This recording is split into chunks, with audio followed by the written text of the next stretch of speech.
Hi all, I'm Rishikesh. Welcome to day 8 of English Communication Improvement Challenge.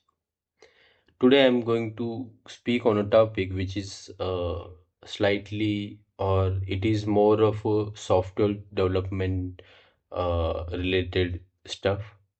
So most of you may not be able to relate to this, but those of you can relate, please stay till the end. The name of the topic is Java Basic Terminologies JDK, JRE, and JVM.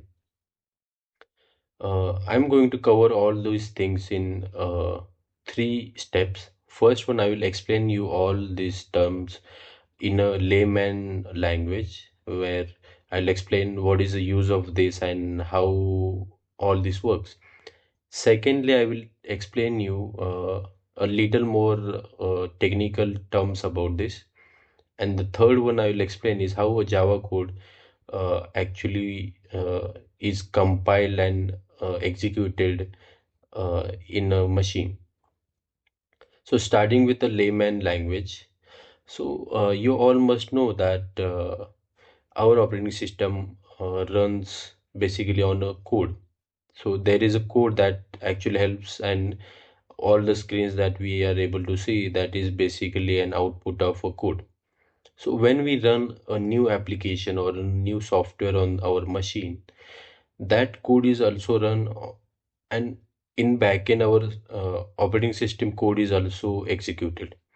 So these both codes may get mixed with each other, or may get confused, or may get complicated to run side by side.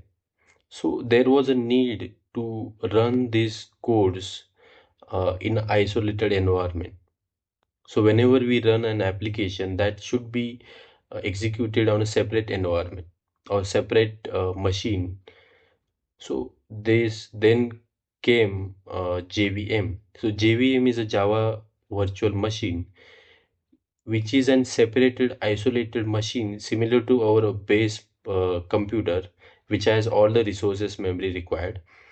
This is a temporary virtual machine created to run, execute, and code. So this helps us to run our code safe and secure without affecting our base machine. Now that you understood about the JVM, let's go further. What is JRE? So when we run a code in the JVM, our code has some libraries defined in it. So how do we provide the support and the code of the libraries that we use uh, while executing the code in the JVM? So JRE actually helps us with that. So JRE is a Java runtime environment which contains Java libraries plus JVM.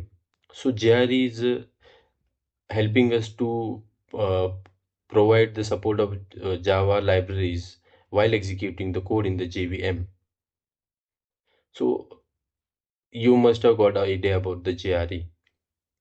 Now, JRE can run a code with perfectly fine, but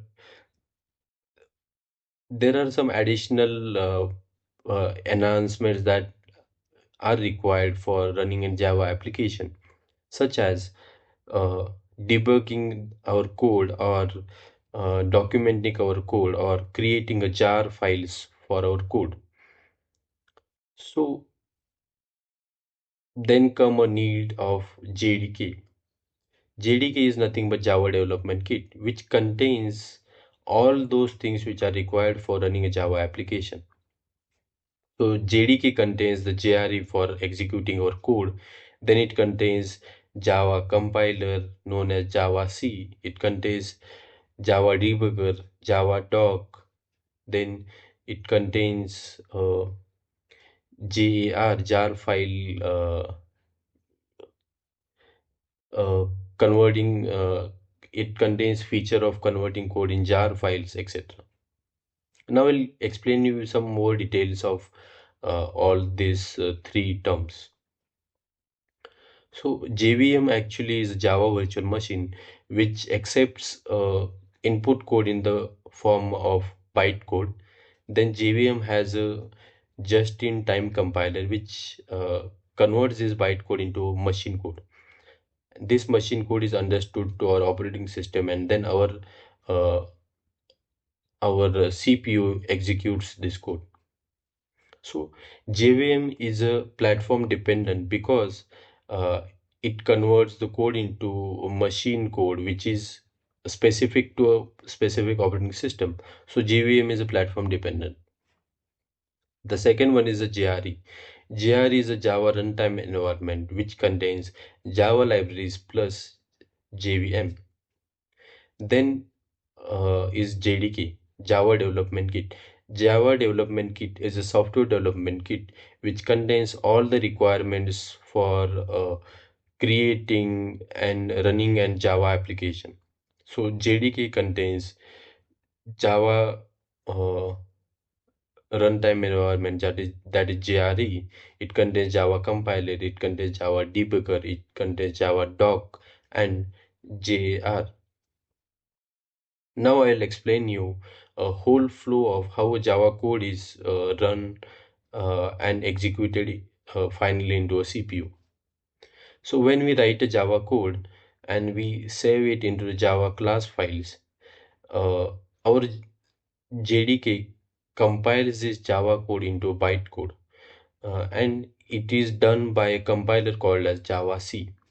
So Javac converts a Java code into bytecode.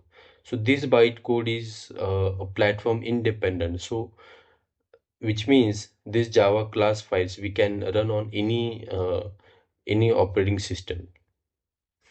So yeah, so dot class files are nothing but a bytecode. Then this bytecode is then given to a JVM, that is Java Virtual Machine. So Java Virtual Machine takes input as a bytecode, and then it has a just-in-time compiler which converts this bytecode into machine code. So this machine code is then given to the CPU and the output is given by CPU. So now we have understood that there are basically two main compilers. First one is the Javac compiler, which converts our Java code into bytecode and it is stored in the Java class files. And second one is the just-in-time compiler, which is present in JVM. So it converts the bytecode further into machine code. And bytecode is a in platform independent. That is, this dot class files can be executed on any operating systems, whereas JVM is a platform dependent, which is used for converting bytecode into a machine code specific to a specific operating system. So yeah, that was all about these three Java basic terminologies. I hope you helped. I hope this helped you in some way. So please let me know if there are any improvements on my speech. Thank you.